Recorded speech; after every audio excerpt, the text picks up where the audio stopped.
거지 뭐. 커피나 마셔요. 오늘은 직장인들의 포션이자 수많은 현대인들의 혈관에 혈액 대신 흐른다는 커피와 카페인에 대해서 이야기해보려고 합니다. 커피의 탄생은 수수께끼입니다.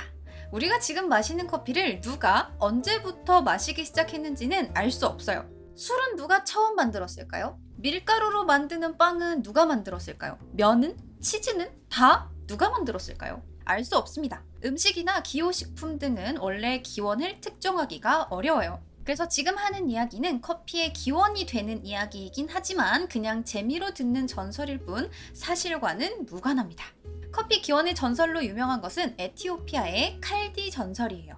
6, 7세기경 에티오피아에서 염소를 기르던 목동 칼디에 대한 이야기인데 옛날 먼 옛날 지역의 종교 지도자를 돕던 염소치기 칼디는 어느 날 자신이 키우는 염소들이 에너지가 넘쳐서 이리저리 막 뛰어다니는 걸 보고 염소를 주의 깊게 관찰하기 시작했어요. 쟤네들이 미친 건가? 왜 저러지? 하고 쳐다봤는데 그 결과 그의 염소들이 평상시와는 다르게 어떤 붉은 열매를 먹고 나서 그 나무 주위를 미친 듯이 도는 거예요. 그래서 저게 무슨 열매지 싶어서 그 열매를 먹어본 칼디는 자신도 신기하게 기분이 상쾌해짐을 느낄 수 있었고, 칼디는 이러한 사실을 가까운 사원 수도사에게 알렸는데 그 수도사는 이 열매를 가져다가 끓여 먹은 다음에 정신이 맑아지고 피로가 덜해진다는 걸 발견하고는 새벽 예배 때마다 조는 수도사들에게 먹여보았는데 그 효과가 대단해서 그 후로는 사원에서 밤샘 기도를 할 때마다 졸음을 쫓기 위해서 마시기 시작했다라는 게 칼디의 전설입니다. 그런데 문제는 이 전설이 굉장히 여러 버전으로 존재한다는 거예요. 어떤 전설에서는 이 열매를 씹어본 수도사가 맛이 없어서 열매를 불 속에 그냥 집어 던졌는데 여기에서 환상적인 향기가 솟아오르는 걸 보고 불에 볶은 이 열매의 씨를 갈아서 끓는 물에 부어서 커피를 만들었다 라는 이야기도 있고, 또 다른 전설에서는 열매의 각성 효과를 맛본 수도사가 이 커피는 악마의 물건이다 라고 여겨서 불 속에 집어넣었고 여기에서 향이 풍겨져 나온다는 사실을 알고 음료로 만들어 마신 것이 커피 음용의 시초다라는 이야기도 있습니다. 자, 그렇다면 이 이야기는 어디서부터 시작된 걸까요? 이야기의 원본은 나이로니라는 사람이 쓴 글에서부터 시작됐습니다. 자, 그런데 이 원본을 보면 낙타를 돌보던 어떤 사람이 아라비아 펠릭스라고 알려진 야만 왕국의 종교 지도자에게 불평을 늘어놓았다라는 내용인데, 이 아라비아 펠릭스는 예멘의 옛 이름입니다. 따라서 나이로니가 소개하는 커피의 기원 전설에 등장하는 배경은 에티오피아가 아니고 예멘이고, 목동 칼디 이름은 어디에도 등장하지 않으며 이 칼디와 관련된 설화 역시 당연히 이슬람권에는 존재하지 않는다고 합니다. 자, 그렇다면 어쩌다가 낙타를 돌보던 사람이 염소치는 목동 칼디가 된 걸까요? 그건 1920년 윌리엄 우커스가 나이로니의 글을 인용하면서 칼디와 춤추는 염소들이라는 제목의 사파를 집어넣은 것에서부터 시작되었습니다.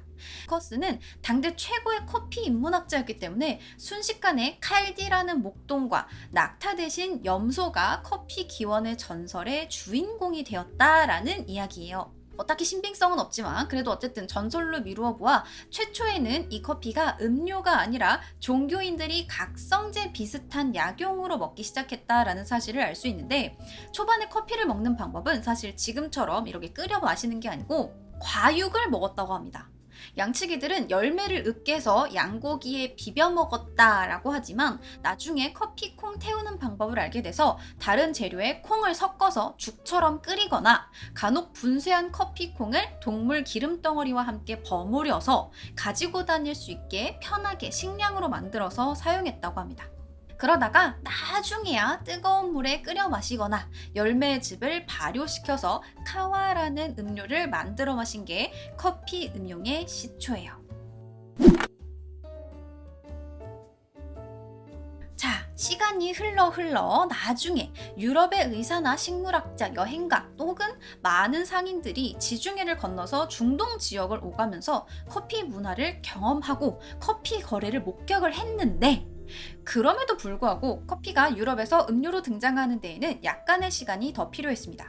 거기에는 몇 가지 이유가 있는데, 첫 번째로는 기독교 세계인 유럽에서는 포도주가 아주 신성한 음료였고 이 공인된 음료 이외에 이교도들이 즐기는 낯선 음료를 받아들이는 건 쉽지 않았을 거예요. 그리고 두 번째로는 커피가 유럽인들에게 수백 년 동안 공포의 대상이었던 오스만 제국 사람들이 마시는 음료였다는 거예요. 커피가 이슬람 음료로 등장한 건 16세기. 그러니까 이때 오스만 제국의 세력이 거의 절정에 달하던 시기였고 오스만 제국은 1450년대에 이미 유럽 문명의 상징인 로마 제국을 멸망시키고 바다 건너서 콘스탄티노플을 점령해서 수도로 삼았습니다. 이러한 경험은 유럽의 기독교인들에게는 역사적인 수모이자 문화적 충격이었는데 이후에도 오스만 제국은 꾸준히 발칸 지역 국가를 넘어서 영토를 넓혀 17세기 그리고 18세기까지 전성기라 부를 만한 국력을 가지고 있었고 헝가리나 북아프리카 지역 대부분을 점령한 대제국이 되었습니다.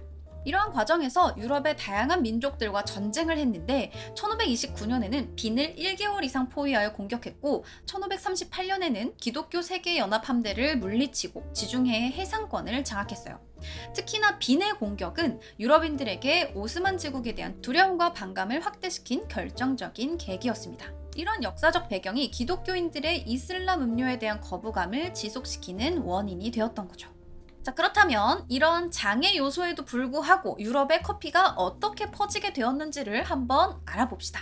1536년쯤 오스만 제국 세력이 예멘 지역을 점령한 후 관세 수입을 위해서 홍해 지역으로 들어오는 모든 선박은 모카항에서 관세를 내도록 법으로 강제했기 때문에 커피 열매는 모카항에서 선적이 되거나 거래가 되어서 모카항은 세계 커피 무역의 중심지로 성장하기 시작했습니다. 그렇게 거래된 커피는 이슬람 세계 전역으로 퍼져나갔고 1555년에는 이스탄불에 처음으로 커피하우스가 생겨났고 16세기 후반에는 모카항에서 출발한 커피가 지중해 남쪽을 통해서 베네치아와 마르세유로 수출되어서 드디어 유럽 기독교 세계에 전파됩니다.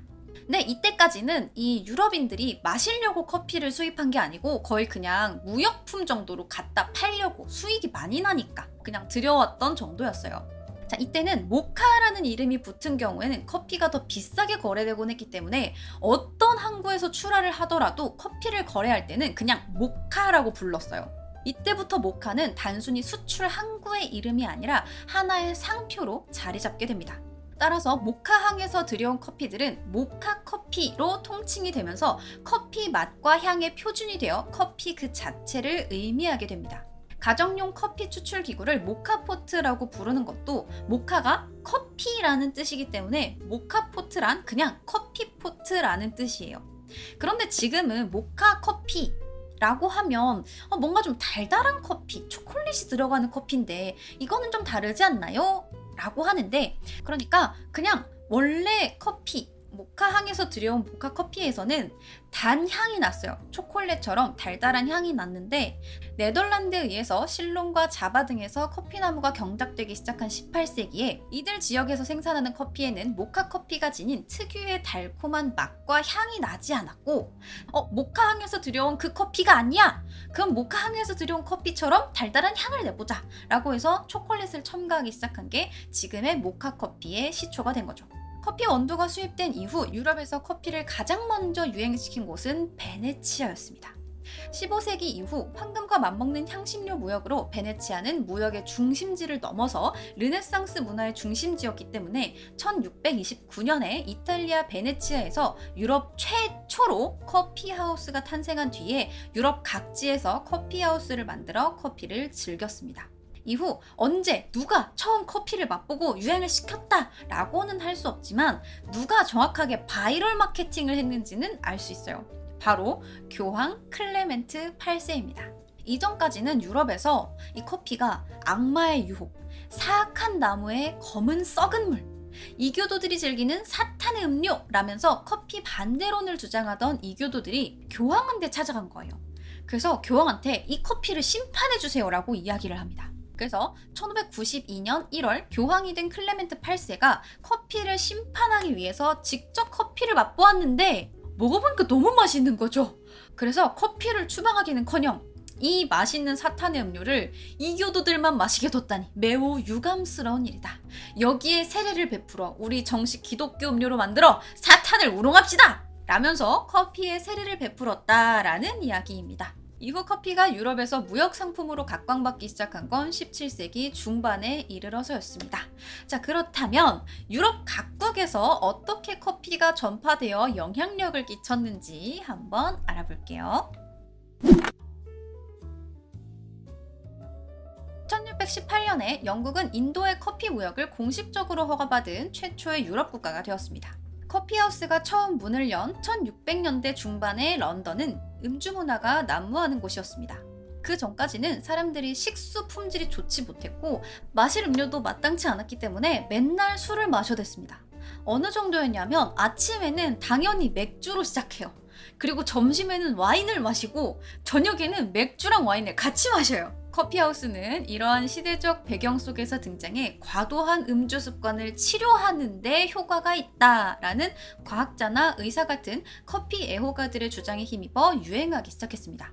15세기 이슬람에서는 잠을 깨는 데 도움을 주어서 인기가 있었던 반면 17세기 런던에서는 술을 깨는 데 도움을 주는 약품으로 명성을 얻었기 때문에 이 커피가 기본적으로 약품으로 취급됐었어요. 커피가 알코올의 피해를 없애거나 완화되는 도구로 인정받으면서 의사들은 너무나 당연하다는 듯 커피를 조미료나 약초, 심지어 화학 제품과 섞은 다음에 약효를 강조해서 판매했습니다. 그래서 초기에는 커피 한 잔만 마시면 혈액순환이 빨라지고 졸음이 사라지고 눈에 염증이 치료되고 갈증이 사라진다라는 광고 정도였는데 나중에는 통풍도 치료되고 괴혈병도 치료되고 편두통, 천식, 우울증, 히스테리 등 모든 병을 치료하는 만병통치약 취급을 받게 됐던 거죠. 하지만 시간이 지나면서 커피하우스가 영국에서 다양한 역할을 수행하며 대중적 교류를 나눌 수 있는 공간이 되자 사람들은 커피하우스에 몰려들었고 영국 최초의 평등주의적 회합의 장이 되면서 커피는 의약품에서 음료로의 대전환이 이루어집니다.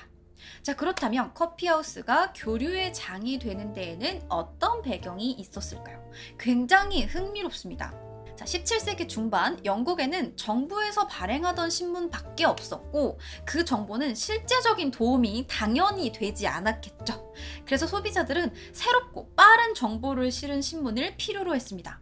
자, 그렇다면 신문을 만들면 되지 않을까? 라고 생각을 했는데 신문을 갑자기 어디서 만들어요? 만들려면 언론사도 차려야 되고 사무실도 빌려야 되고 직원도 필요하고 사람들도 모아야 되고 정보도 모아야 되는데 이게 리스크가 너무 컸던 거죠. 그래서 적절한 장소도 없고 사무실을 빌리기에는 돈이 너무 많이 깨지는데 그렇다면 1페니의 입장료만 내면 하루 종일 있어도 상관이 없는 커피하우스에서 신문을 찍어내면 되겠다 라는 생각을 했던 거예요. 그래서 커피하우스에서 신문을 만들게 됐는데 신문을 만들려면 뭐가 필요해요? 새로운 정보가 필요하겠죠. 그런데 그 새로운 정보를 어떻게 얻겠어요? 바로 우편이죠. 하지만 1680년대 당시 변변한 우편 제도가 갖추어져 있지 않았고 이러한 상황에 로버트 머리라는 사람이 1페니 우편 제도를 만들었습니다. 커피하우스에다가 이제 자루를 걸어놓는 거예요. 그래서 편지를 보내고 싶은 사람은 그 자루에 편지를 넣어두고 이게 어느 정도 모이면 한 번에 배달을 하는 방식이에요. 왜냐하면 커피를 유통하는 데에는 여러 지역을 거쳐야 되잖아요. 그러니까 커피를 팔면서 편지를 전해주는 거예요. 너무 신박한 방법이죠. 그러니까 지금 갑자기 순식간에 영국의 커피하우스에서 신문도 만들고 우편도 배달하기 시작한 거예요. 자, 그리고 또 1690년 무렵 왕립 거래소인 로열 익스체인지에서 주식 거래가 가능해졌는데 당시 주식 거래와 관련된 모든 일을 처리하기에는 공간이 부족했고 이러한 상황에 또다시 주변의 커피하우스가 부족한 공간을 제공해 줍니다. 그래서 한 커피하우스에서는 아예 증권 전문가를 고용을 해서 그 안에서 고객 상담을 해줘요. 그리고 선박주 거래를 주도하는 커피하우스도 있었고 주식뿐만 아니라 상품 거래도 가능해서 그냥 이 커피하우스에서 곡물을 거래하는 곡물 거래소가 된 커피하우스도 있었습니다. 자, 이제는 커피하우스는 최신 정보가 가득 실린 정기 행간물도 있고 우편물도 보낼 수 있고 주식 중개인도 있고 곡식 거래도 가능했고 당연하게 부수적으로 커피도 팔았습니다.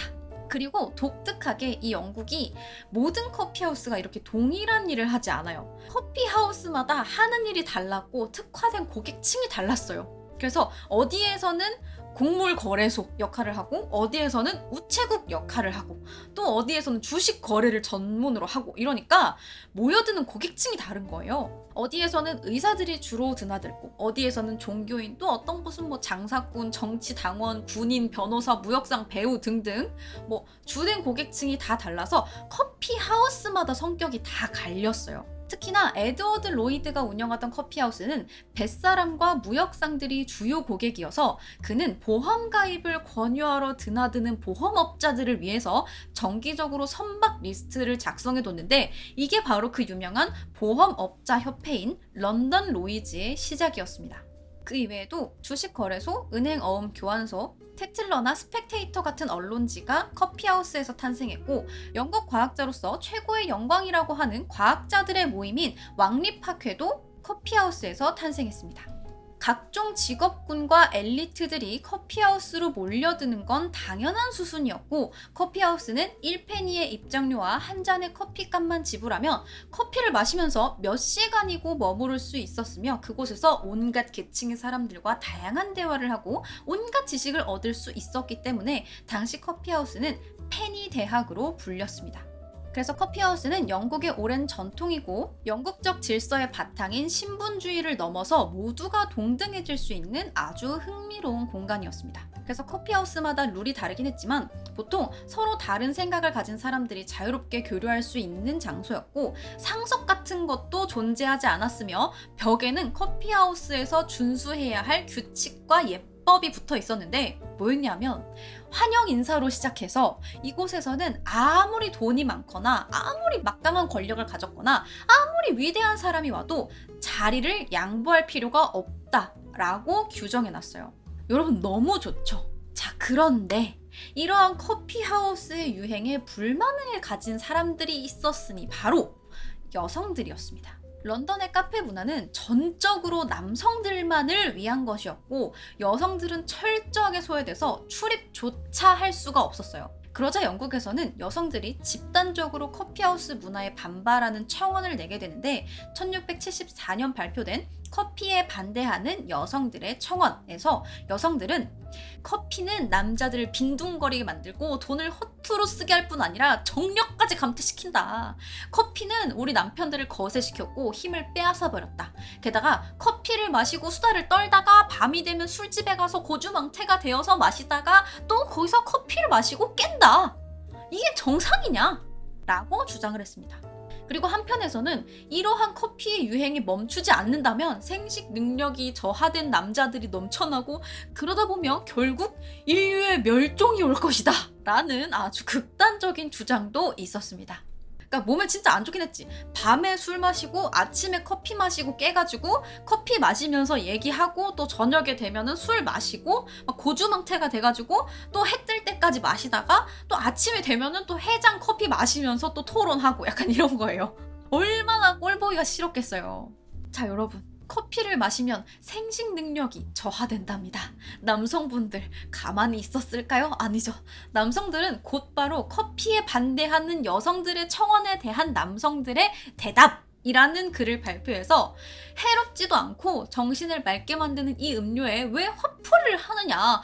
오히려 커피는 남자들에게 참 좋은데 뭐라고 말할 수는 없는데 아무튼 정력 감퇴는 아니고 활력이 넘치게 된다. 라고 반박을 했습니다. 자, 이러한 논쟁 속에서 정치적 불만의 본거지로 변한 커피하우스를 눈엣 가시로 여기고 있던 찰스 2세는 이때다 싶었는지 1675년에 1676년부터 커피하우스의 영업을 금지한다. 나태한 불평분자들이 커피에 대한 의존도가 지나쳐서 이를 게을리하고 있으며 온갖 악의적이고 불미스러운 거짓 소문들이 만들어지고 확산되며 짐의 정부를 비방하고 왕국의 평화와 안전을 교란하고 있다! 라면서 커피하우스 제재 성명서를 발표해서 커피하우스 금지령을 내렸습니다. 자, 여러분 가만히 있었을까요? 이건 커피하우스에 대한 무지에서 나온 무리수였던 거죠. 그냥 성명서 한 장 딸랑 내면 커피하우스 다 폐쇄되고 모든 여론이 무력화될 거라고 생각을 했나 봐요. 그래서 커피가 막 좋다 안 좋다로 서로 머리끄댕이를 잡고 있다가 이 사람들이 성명서가 발표되니까 커피하우스를 폐쇄시킨다고? 이건 아니지! 이래서 당시 모든 지식 당파들이 목소리를 한 번에 다 모았어. 그래서 뭐 진보고 보수고 뭐 다 필요 없어. 그냥 커피하우스에 있었던 모든 지식인들이 다 들고 일어난 거예요. 그래서 영국 정부에 반발을 했고 여론이 들끓어서 급기야 일주일도 안 돼서 거의 군주제가 뒤집힐 것 같은 분위기가 된 거예요. 그래서 성명서의 발효 시점을 이틀 앞두고 찰스 2세는 금지령을 철회합니다. 고작 커피 하나에 왕이 머리채 잡혀서 내려올 뻔했던 거예요. 자, 하지만 아이러니하게도 18세기에 들어서자 영국은 커피 대신 차를 마시게 됐는데 뭐 여러 가지 이유가 있지만 대다수의 커피하우스에서는 남성의 출입만 허용하다 보니까 이후 남성들의 프라이빗 클럽이나 간이 음식점으로 변한 반면 새로 문을 연 엄청난 수의 티하우스들은 남성과 여성 그리고 어린아이까지 모두 출입을 허용하니까 사람들이 이제 티하우스에서 모여들게 된 거죠. 건전하게. 그래서 티하우스가 유행하게 된 이유 중 하나입니다. 요게. 그 다음은 오스트리아입니다. 이 오스트리아에 커피가 전해져서 커피하우스가 생긴 데에는 아주 흥미로운 이야기가 전해져 내려옵니다. 이야기의 시작은 1529년으로 거슬러 올라가게 되는데 당시 술탄이었던 술레이만 1세는 유럽 중앙으로의 진출을 원했고 그러기 위해서는 빈을 점령하기로 합니다. 이 오스만 제국군과 헝가리군까지 합세해서 이스탄불에서 출발해서 빠르게 빈까지 도착한 뒤에 일단 포위해놓고 후두려 까면 손쉽게 점령할 수 있을 거라고 생각했던 거죠. 하지만 빈의 저항은 만만치 않았고 보급물자를 비축해놓고 모든 성문을 닫아건 뒤에 기존의 성벽을 더 높여서 결사항전을 하겠다는 의지를 불태웁니다. 자, 반대로 오스만 제국은 금방 점령할 수 있을 거라고 생각했던 전쟁이 장기화가 되니까 이 장기전에 대비를 하지 않았던 거죠. 게다가 하필 폭우까지 내리면서 빈 점령은 점점 더 힘들어지기만 했고 1개월 동안 빈을 포위하면서 계속해서 공격했지만 큰 소득은 없었고 마지막 총 공격까지 실패하자 오스만 제국은 빈에서 퇴각하며 1차 빈 포위는 그렇게 끝이 납니다. 이후에도 종종 빈으로 쳐들어가긴 했지만 매번 실패하고 술레이만 1세는 사망해요.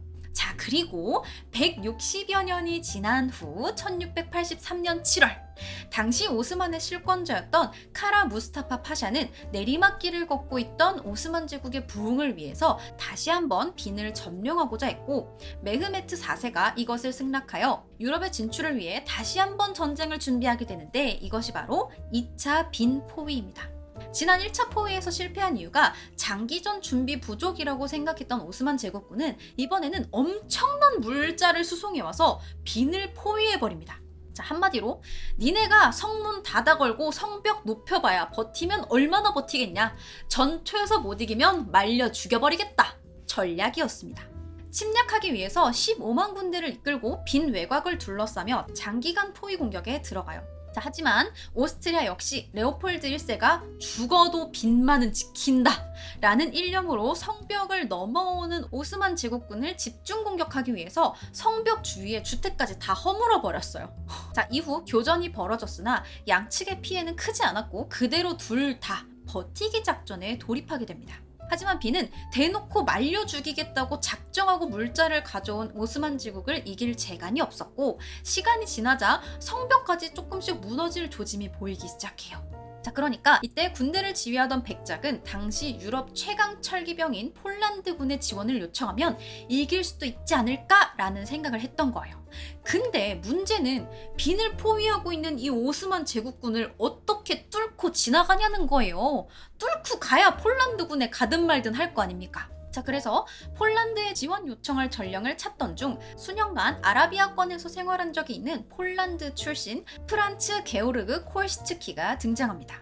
이 콜시츠키는 오스만 제국군 군복을 입고 오스만에서 생활하며 익혔던 말과 생활 습관을 이용해서 오스만 군인 척 여러 차례 포위망을 뚫고 결국 폴란드군의 메시지를 전달했고 포위해놓고 말려 죽여서 공격할 생각만 했지 수비할 생각을 전혀 하지 못했던 오스만 제국군과의 결전에서 오스트리아군은 승리하게 됩니다. 그리고 이때 탄생한 빵이 크루아상이라는 썰이 있죠. 빈의 한 제빵사가 밀가루를 가지러 창고에 들어갔다가 오스만 제국이 공격할 거라는 소식을 들었던 건지 갱도를 파서 오는 소리를 들었던 건지 아무튼 재빨리 이 사실을 알려서 오스만 제국군의 공격을 막아내게 되었고, 덕분에 제빵사는 유럽 왕실 최고 명문가인 합스부르크 가문의 문장을 제과점의 상징으로 사용할 수 있게 되었으며, 이 일을 기념해서 제빵사가 오스만 제국군의 상징인 반달기를 본따서 초승달 모양의 빵을 만들게 되었고, 이것이 우리가 먹는 크루아상이다! 라는 이야기가 있지만 신빙성이 그리 높지 않은 썰이니 넘어가겠습니다. 오스만 제국군은 달아나기 바빠서 말려 죽이려고 바리바리 싸들고 온 보급품인 낙타, 양, 꿀, 곡물, 황금 등을 그대로 버려두고 떠났는데, 오스만 제국군이 남긴 전리품 중에는 검고 낯선 콩 같은 게 발견됩니다. 오스트리아군은 이 콩의 용도를 몰라서 당연히 곡물이니까 이게 우리가 먹는 건 아닐 거고, 그러면 낙타, 사료쯤 되겠지? 하고 그냥 그 포대를 전부 버리려고 했는데, 이때 콜시츠키가 안 돼! 그거 버릴 거면 나 줘요! 내가 폴란드에 지원 요청해서 이긴 거잖아요! 라고 요구해서 전쟁에 기여한 공로로 이 물건을 받게 됩니다. 기록에 따르면 약 500자루 정도였다고 하는데 그게 뭐였겠어요? 커피죠. 콜시츠키는 이것으로 커피 판매 사업을 시작했는데, 그 사업체의 명칭이 바로 블루보틀입니다. 이것이 블루보틀의 창업 배경이며 빈에 커피가 전파된 배경이라고 알려져 있긴 한데, 사실 이미 1685년에 빈의 카페가 처음 문을 열었고, 지금 현재 한국에서 유행하는 블루보틀은 콜시츠키의 블루보틀이 아니라 2002년에 미국인이 설립한 커피 체인점입니다. 그냥 이름을 그대로 따온 거예요. 오스트리아에 커피를 처음 전파했던 콜시츠키처럼 나도 이 커피를 전파하겠다라는 뜻으로 이름을 블루보틀로 지었다고 해요. 자, 그리고 빈에서 유행했던 커피가 한 종류가 있어요. 빈의 영어식 표현인 비엔나라고 하면 떠오르는 게 뭐죠? 비엔나 커피죠. 그런데 요즘은 다른 이름으로 불리고 있습니다. 비엔나의 원래 명칭은 아인슈페너예요. 하나라는 뜻의 아인과 말 곱비라는 뜻의 슈페너가 합쳐져서 한 마리의 말이 끄는 마차를 뜻합니다. 커피 이름이 마차가 된 이유는 빈의 마부들이 추운 겨울에 손님을 기다리면서 마차 위에 앉아서 뜨거운 커피 위에 설탕을 넣고 생크림을 듬뿍 올려서 마신 것에서 유래했는데, 커피를 이런 식으로 마신 건 뜨거운 커피에 크림을 얹어서 커피가 넘치지 않게 하려는 아주 실용적인 목적과 충분한 당을 섭취해서 피로를 회복하려는 건강상의 목적, 그리고 바쁜 마부가 간편하게 마실 수 있는 편리함이 합쳐졌기 때문입니다. 자, 우리는 오스트리아를 지나서 다음 프랑스입니다. 프랑스에서는 영국과 조금 다른 방식으로 커피하우스가 시작됐어요. 1683년 오스만 제국이 빈을 포위하면서 수레바퀴가 돌기 시작하죠. 오스만 제국의 영향력이 커지며 오스만 제국과의 우호적인 관계를 원하는 정부의 귀족들 사이에서 오스만 문화가 유행하게 되었고, 이를 틈타 아르메니아인이 최초로 박람회에서 카페를 선보이게 됩니다. 이스탄불의 커피하우스를 그대로 재현한 가니점포는 열광적인 반응을 얻게 되었고, 이 대박 조짐이 보이니까 아예 정식으로 프랑스 파리에 카페를 열게 됩니다. 그런데 박람회 때 사람들이 어머 신난다, 이스탄불의 문화야 라면서 커피를 마시는 거랑 실제로 이 카페를 열어서 커피가 일상생활에 스며드는 건 좀 다른 문제였단 말이에요. 그래서 카페가 제대로 정착을 못했어요. 그러다 보니까 매상이 좋지 않았고, 이 처음으로 카페를 연 사람은 금방 카페를 접어버려요. 이후 또 다른 카페가 생겼으나 이것도 얼마 지나지 않아서 문을 닫게 됩니다. 하지만 그 망한 카페에서 일을 하던 페르시아인 그레고르는 파리에 카페를 여는 족족 실패를 하는 건 이유가 있을 것이다 라는 생각을 했고, 그저 이스탄불의 문화를 체험해보는 게 아니라 프랑스인들의 삶에 스며들기 위해서는 커피를 파는 것 이상의 무언가가 필요하다 라는 생각을 했던 거예요. 그리고 그의 고향에서 커피하우스가 커피만 팔지 않고 인식의 학교라고 불리며 지식인들이 모이는 장소였다는 걸 기억해낸 그는 프랑스의 커피하우스 역시 같은 기능을 해야 한다고 생각했습니다. 자, 그렇다면 파리의 학자나 문인들은 어디에 모여서 대화를 나누며 시간을 보낼까를 고민하자 곧 답이 나옵니다. 답은 프랑스 국립극장이에요. 페르시아인인 그레고르는 프랑스 국립극장 맞은편에 새로운 카페를 열었고, 결과는 대성공이었습니다. 사람들이 국립극장에서 얘기를 하다가 카페로 와서 연달아 계속 이야기를 하는 거예요. 그러니까 카페가 잘 될 수밖에 없죠. 그의 카페가 크게 성공을 거두며 이후 극장과 카페는 항상 같이 다니는 걸로 자리를 잡았어요. 국립극장이 다른 거리로 이전하면 곧바로 카페를 옮길 만큼 당시 커피하우스의 가장 큰 핵심은 지식인들의 교류의 장이었습니다. 또한 프랑스에서는 조금 독특한 커피를 개발했는데 커피를 빈속에 마시면 속도 쓰리고 그 결과 커피가 위에 침전이 되어서 위암을 유발한다 라는 이야기가 굉장히 그럴듯한 지식처럼 퍼지게 됩니다. 그러자 모냉이라는 의사가 커피가 몸에 좋지는 않지만 우유와 함께 마시면 독성이 사라진다. 그러니 우유를 끓이고 거기에 커피를 넣어서 마시면 해롭지 않다라고 이야기를 하면서 카페 오 레가 탄생하게 됩니다. 1700년대까지는 커피를 끓이는 방식이 터키시 커피라고 해서 물이랑 커피 가루를 작은 냄비같이 생긴 전용 도구인 이브릭 혹은 재즈배에 넣고 뜨거운 모래 위에 올려서 끓이는 방식이었어요. 하지만 이렇게 내린 커피는 커피 가루를 거를 수가 없는 거예요. 그래서 커피를 잔에 부어놓고도 커피 가루가 가라앉을 때까지 기다렸다가 마셔야 됐고 카페인도 굉장히 높은 편인데다가 가루 때문에 끝맛이 쓰고 텁텁했습니다. 때문에 프랑스 사람들은 18세기 초 이러한 터키시 커피에서 벗어나서 커피 가루를 넣은 양말 모양의 천에 끓인 물을 부어서 추출하는 방식을 고안해냈고 이 방식은 훗날 드립식과 여과식 커피포트인 퍼콜레이터 방식으로 발전하게 됩니다.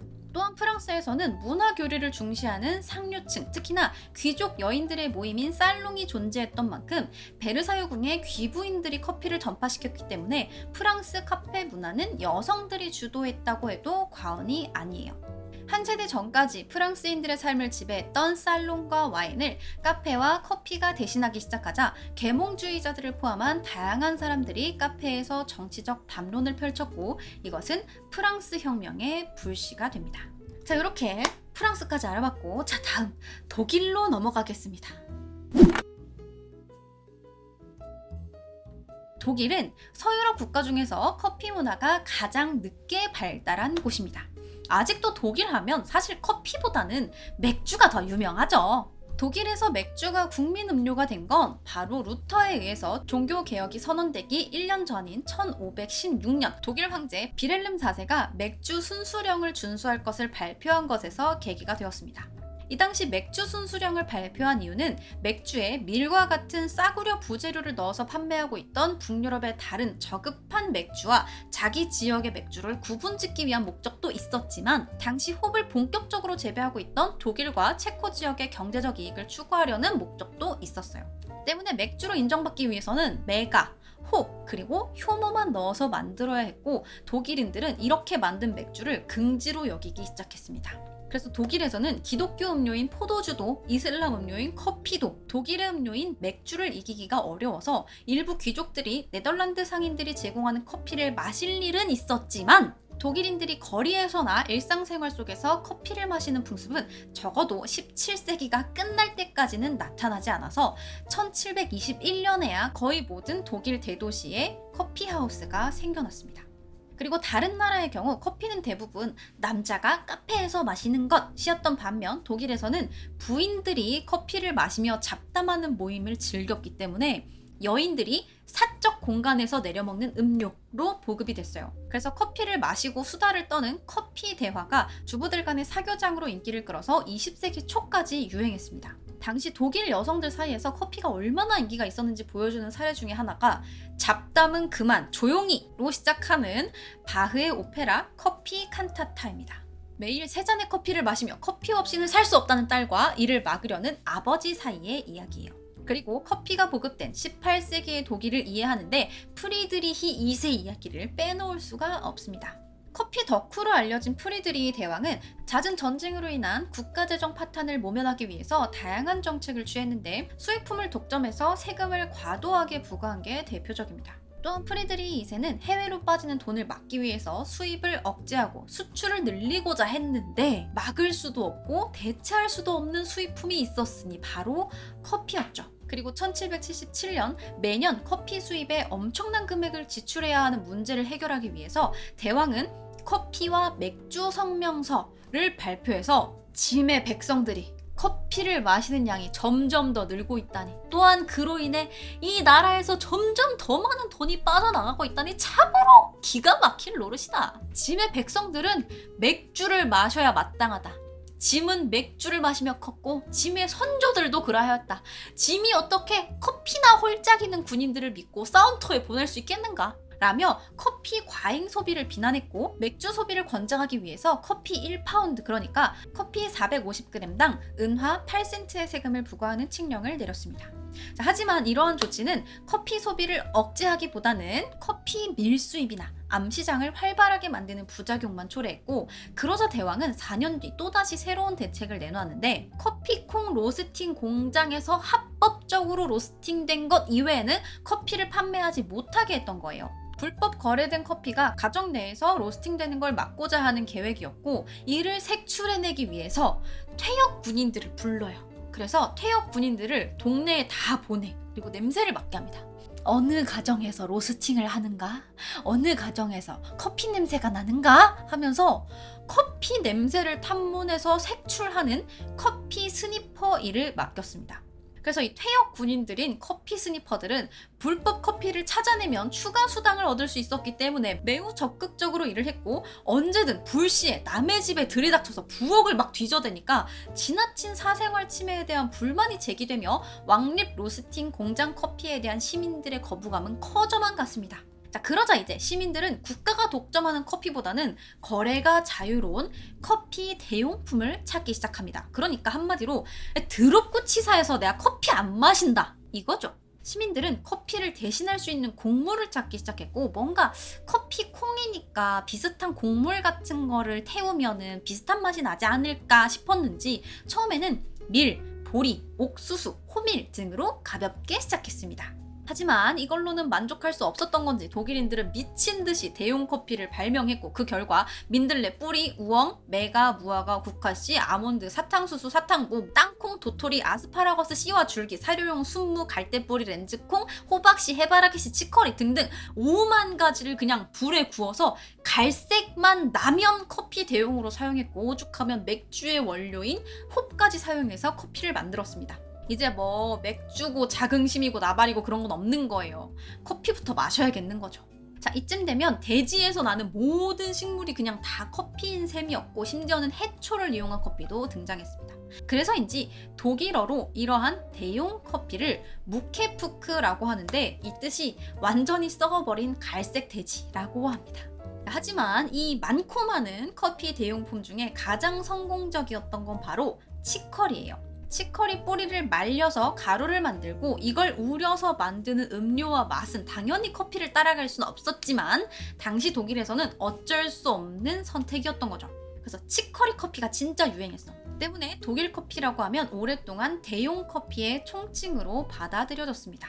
그리고 훗날 프랑스에서도 비슷한 일이 벌어지는데, 1806년 나폴레옹은 커피 유통을 전면 금지하겠다라고 선포했어요. 그 이유는 자신이 내린 대륙 봉쇄령이 제대로 효력을 발휘하고 있는지 확인하는 가장 좋은 척도가 자바에서 바다를 통해 들여오는 커피라고 생각했기 때문이에요. 그리고 프랑스에서 역시 대용 커피로 마지못해 마시던 치커리는 기이하게도 이 프랑스인들의 입맛을 길들이게 되었고, 대륙 봉쇄령 해제 이후에도 프랑스인들 사이에서는 치커리 커피 혹은 치커리를 섞은 커피를 찾곤 했다고 합니다. 자, 그리고 여담이지만 이 시기 유럽에서는 공통적으로 커피가 건강에 유해하다라는 의견이 분분했는데, 이를 인체 실험으로 확인하고자 했던 인물이 있었으니 바로 스웨덴의 국왕 구스타프였습니다. 그는 커피 유해론을 지지했는데, 커피 금지령을 선포했음에도 불구하고 숨어서 마시는 사람들이 줄지 않자 특이한 제안을 하나 하게 됩니다. 바로 당시 살인범으로 체포됐던 두 쌍둥이 사형수를 종신형으로 감형해주는 대신 한 명한테는 매일 다량의 커피를, 다른 한 명한테는 매일 같은 양의 홍차를 마시도록 했어요. 그래서 커피를 마신 죄수가 빨리 죽으면 커피 유해론이 과학적으로 증명된다고 생각했던 거죠.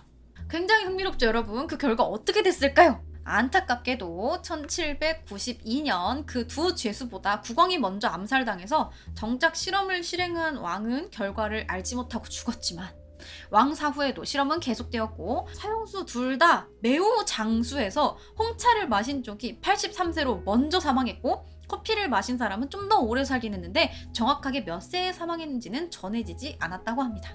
자, 그리고 여러분, 현재 커피하면 빼놓을 수 없는 에스프레소에 대해서 잠깐 알아볼게요. 커피가 대중적으로 인기를 시작한 건 유럽의 전쟁이 끝나고 찾아온 일시적인 평화의 시대, 즉 비더마이어 시대였습니다. 전쟁의 공포로부터 해방이 되어서 산업화를 이룬 유럽의 많은 지역에서 소비가 확대되자 산업혁명으로 생겨난 노동자 계층의 커피 소비 확대, 그리고 동남아시아와 중남미에서의 커피 생산 급증에 따른 제1차 커피 붐이 북유럽에 불어닥쳤던 거예요. 추운 날씨를 견디면서 야외에서 활동해야 하는 사람들에게 따뜻한 커피는 최상의 음료였고, 주류를 금지하는 기독교 문화 역시 커피 소비를 촉진시켰습니다. 이때부터 1870년대에 제2차 커피 붐에 이르는 동안 북유럽의 커피 소비는 급증했고, 1920년대쯤 유럽의 커피 소비 형태는 남북이 다른 양상을 보이게 됩니다. 독일, 덴마크, 핀란드, 네덜란드 등 북유럽 국가들은 이른바 품질이 최상급인 마일드 커피를 선호했으며 1인당 커피 소비량이 국가별 순위에서 상위를 차지한 데 비해서, 반면 라틴 계열인 프랑스, 이탈리아, 스페인 등 남유럽에서는 아라비카 종의 로부스타 종을 혼합한 뒤 거의 수치될 정도로 강배전으로 로스팅한 커피를 선호했는데, 공통적으로 유럽 대부분의 국가들에서 커피를 내리는 방식은 드립식이었습니다. 혹은 제즈배. 이러한 유럽 커피 문화의 급격한 변화를 가져온 게 바로 에스프레소 추출 기계의 등장이에요. 높은 압력을 이용해서 짧은 시간에 추출하는 아주 진한 커피가 등장한 겁니다. 1948년 아킬레 가찌아가 획기적인 에스프레소 머신을 개발하는 데 성공해서 구기압의 압력으로 추출해서 약 25초 내외로 시간을 단축하고 에스프레소 위에 커피 오일이 응축된 갈색 크레마가 나타나게 하는 현재의 그 에스프레소 기계예요. 에스프레소는 영어식 표기인 익스프레스, 즉 빠르다라는 의미로 사용되는 만큼 높은 압력으로 짧은 시간에 커피를 추출하기 때문에 카페인의 양이 상대적으로 적고 커피의 순수한 맛을 느낄 수 있었습니다. 그래서 아무것도 넣지 않은 순수한 에스프레소를 카페 에스프레소라고 하고, 이 한 잔을 솔로, 두 잔 분량은 도피오라고 불러요. 그리고 룽고라는 게 있는데, 이 룽고는 이탈리아어로 길다라는 뜻이며 그 뜻처럼 에스프레소를 오래 추출하는 걸 말해요. 그리고 에스프레소 리스트레토라는 게 있는데, 이탈리아어로 리스트레토는 압축된 이란 뜻이라서 강한 압력으로 단시간에 뽑아내는 걸 말해요. 그래서 에스프레소보다 맛이 더 진한 게 특징입니다. 훨씬 쓴맛은 덜하다고 해요. 그래서 이 에스프레소 커피를 뽑으면 크레마라는 옅은 갈색의 크림층이 생기는데, 이건 커피 원두에 포함된 오일이 증기에 노출되며 표면 위로 떠오른 것이며, 이 크레마의 정도로 에스프레소가 잘 추출되었는지의 여부를 확인할 수 있다라고는 하지만 이게 사실 절대적인 기준은 아닙니다. 자, 이러한 에스프레소의 탄생은 이를 바탕으로 한 카푸치노, 라떼, 마끼아또 등의 개발로 이어졌어요. 1950년대와 1960년대에는 도시화 진행에 맞추어서 에스프레소 머신을 설치한 소규모 커피바 문화가 이탈리아 전체로 확산됐고, 런던에서도 1950년대 초반에 에스프레소 바가 문을 연 뒤에 몇 년 뒤 순식간에 매장의 수가 400개가 넘어가며 매주 2개꼴로 새로운 에스프레소 바가 생겨났다고 합니다. 자, 이렇게 에스프레소 머신과 커피 붐으로 인해서 커피 시장은 커져만 갔는데, 유럽에서는 미국과는 달리 커피 시장을 주도하는 재벌형 기업이 없었고, 대부분 업체에서 커피의 수입과 로스팅을 담당했어요. 다 소규모 업체들인 거예요. 그래서 이탈리아에서만 3,000여 개의 로스팅 업체가 경쟁을 벌였고, 그 대표적인 곳이 바로 이탈리아의 라바짜나 일리카페 등입니다. 자, 그럼 유럽을 지나서 아메리카노의 나라 미국에서는 어땠는지 한번 알아봅시다. 참고로 미국의 커피는 전쟁과 함께하기 때문에 아주 처절해요.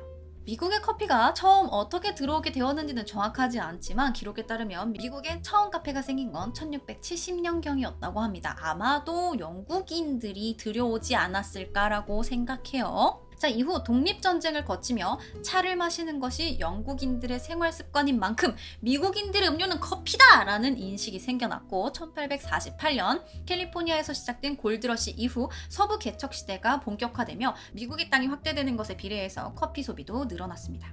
자, 이때 미국 역시 터키식으로 내린 커피를 마셨는데, 비슷하지만 다른 레시피를 썼기 때문에 이 서부 개척 시대에 미국인들이 커피 가루와 물을 함께 끓인 다음에 이 커피 가루를 침전시키기 위해서 계란 껍질 같은 걸 갈아서 넣었어요. 그래서 이 커피 가루가 올라오지 않게 된 커피를 카우보이 커피라고 불렀습니다. 그래서 이 카우보이들이 서부 개척 시대에 황야에 모닥불 탁 피워놓고 커피 가루 쫙 넣고 물 탁 부어가지고 모닥불에서 달달달달 끓이는 거야. 그래가지고 그거 쫙 마시는 게 바로 카우보이 커피입니다. 그래서 카우보이 커피는 정확한 레시피가 없어요. 사람들마다 조금씩 다르게 해서 마시기 때문에 아무튼 카우보이 커피라는 게 미국에 존재했다 정도만 알면 될 것 같아요. 이후 미국의 커피 소비 역사에서 가장 큰 전기를 제공한 건 바로 남북전쟁이었습니다. 그래서 북군의 경우 하루에 43g의 커피를 보급품으로 받았고 이건 하루에 거의 10잔 정도의 커피를 내릴 수 있는 양이었다고 해요. 자, 그러나 북군의 해상 봉쇄로로 인해 남군은 커피 대신 치커리나 도토리와 같은 대용품으로 만든 음료를 마시면서 견뎌야 했습니다. 당시 기록을 보면 커피는 배급품 중에서도 가장 귀한 품목에 들었다.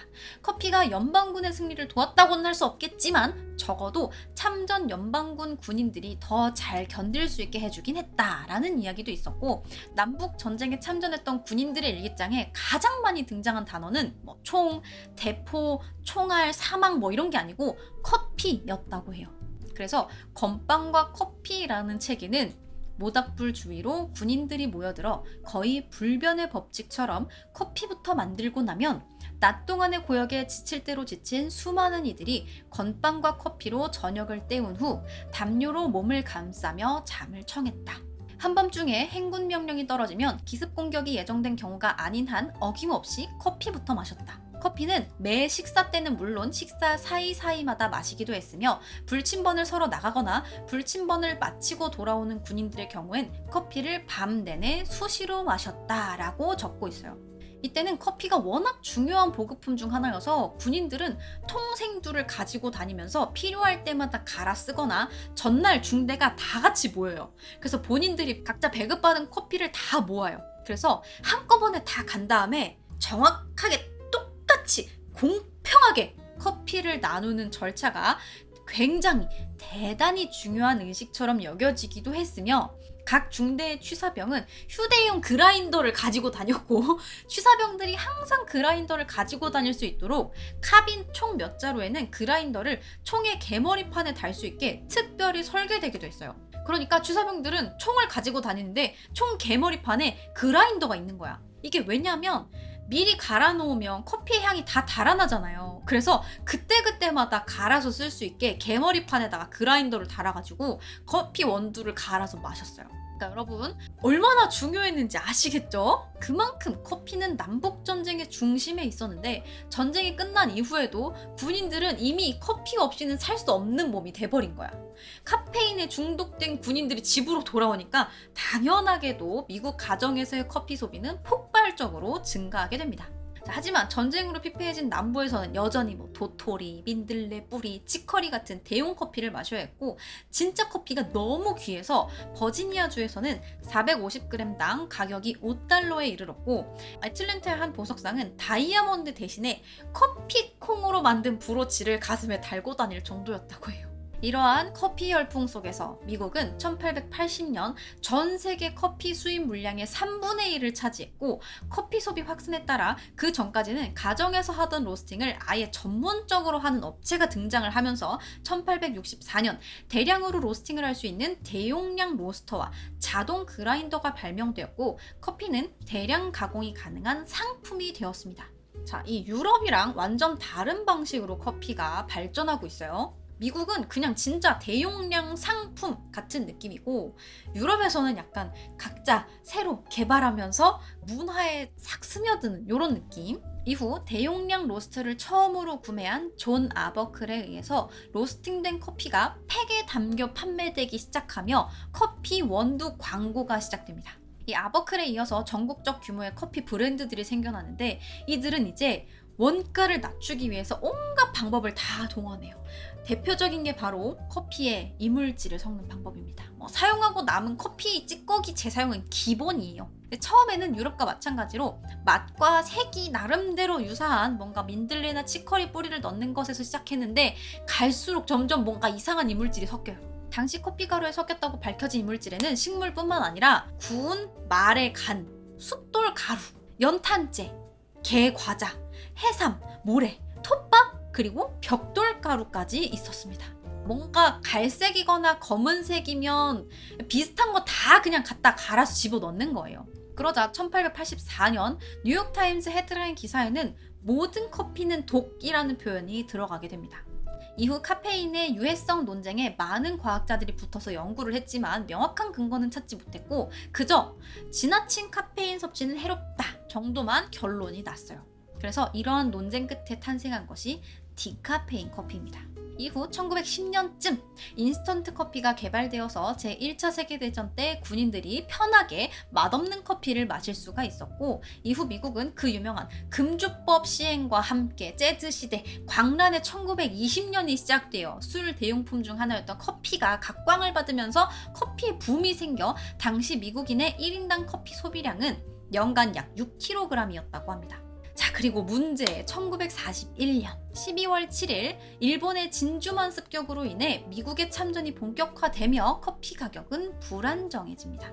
군에서는 월 14만 자루의 커피를 징발해 갔는데 정부에서는 군에서나 가정에서나 사기 진작에 유용한 아주 중요한 품목으로 커피를 필수 물자 목록에 넣었어요.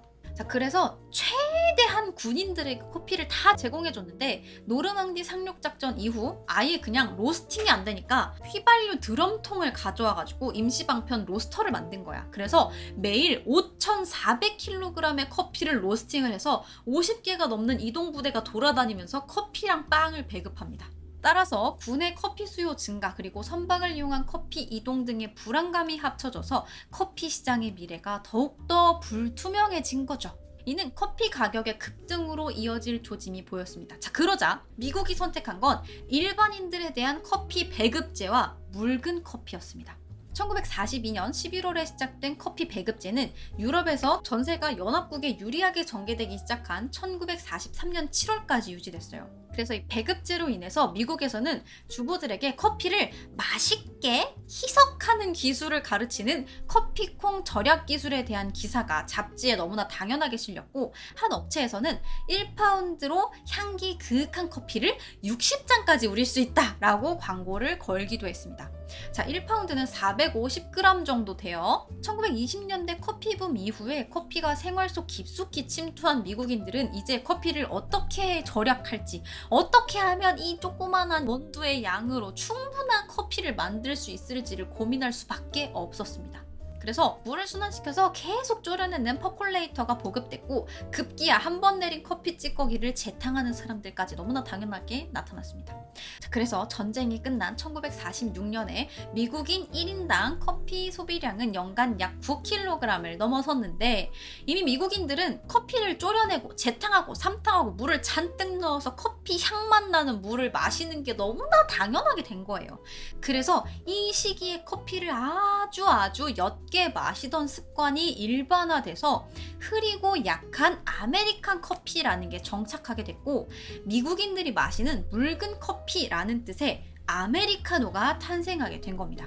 유럽에는 아메리카노가 없고 아주 당연하게도 아이스 아메리카노라는 건 존재하지 않아요. 자, 이렇게 미국의 커피 소비를 주도한 건 전쟁과 군대였고 전쟁 중에는 일반인들에 비해서 2배 이상 커피가 군인들에게 많이 보급이 되었기 때문에 제1차 세계대전에 이어서 제2차 세계대전은 커피에 중독된 수많은 퇴역 군인들을 양산하게 되었는데 이는 커피 소비국 미국의 위상을 유지하는 데 아주 결정적인 계기가 되었던 겁니다. 자, 이렇게 각국의 커피가 어떻게 발전되었는지를 알아봤는데 여러분, 카페인은 지구상에서 가장 많이 섭취되는 향정신성 마약이며 오늘날 세계 인구의 대다수가 날마다 카페인을 섭취하고 있다고 합니다. 카페인을 만들어내는 식물은 60종이 넘지만 인간이 카페인을 섭취하는 경로 중 커피가 차지하는 비중은 약 54%에 달한다고 해요. 일단 카페인이라는 말 자체가 커피에 있는 성분이라는 뜻이니까요. 카페인 이니까요. 자, 그렇다면 식물들은 왜 카페인을 함유하게 되었을까요? 인간들이 커피 만들어 먹기 좋으라고? 아니죠. 식물들은 스스로를 보호하기 위해서 여러 가지 화학전을 펼치는데 커피나무나 카페인을 포함하고 있는 다른 나무들 역시 마찬가지입니다. 쉽게 말해서 카페인은 천연 살충제이며 대다수의 잠재적 포식자들의 신경계에 영향을 미쳐서 자신들을 못 먹게 만들려는 목적이었어요.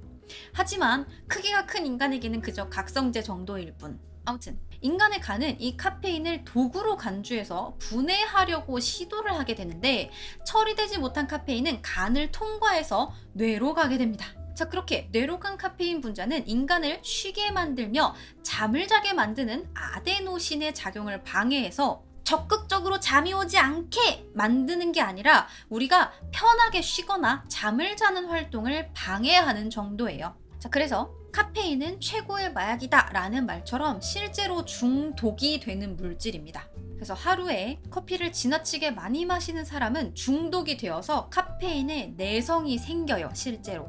이렇게 카페인에 중독된 이후에 갑자기 어느 순간 섭취를 딱 끊게 되면 중독이니까 당연히 금단 현상이 나타나게 돼요.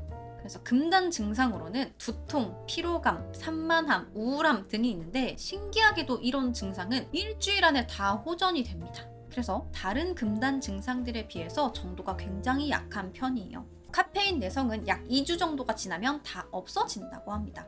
여러분 마음껏 드세요. 자, 오늘은 커피에 대해서 알아봤는데 약 1800년대에 한반도의 커피가 전해져 우리나라는 역사가 매우 짧지만 한 시장조사 전문 업체에 따르면 한국의 커피 전문점 시장이 전 세계에서 미국, 중국에 이어서 세 번째로 큰 시장이며 한국인들은 커피 전문점에서 1인당 연간 약 11만 원을 소비한다고 합니다. 커피의 도시 강릉을 포함해 전국에 커피를 파는 카페가 약 9만여 개 정도가 있다고 하니 어마어마하게 많죠. 이 조그만한 땅덩어리에. 최근에는 에스프레소 바가 유행이라고 하는데 커피 한 잔 하면서 여러분들 커피의 역사에 대해서 생각해보면 맛이나 느낌이 조금은 달라지지 않을까요? 외국에는 뭐 이런 표현이 있다고 해요. Life happens, coffee helps. 인생이 다 그런 거지 뭐. 커피나 마셔요. 오늘 컨텐츠 여기까지.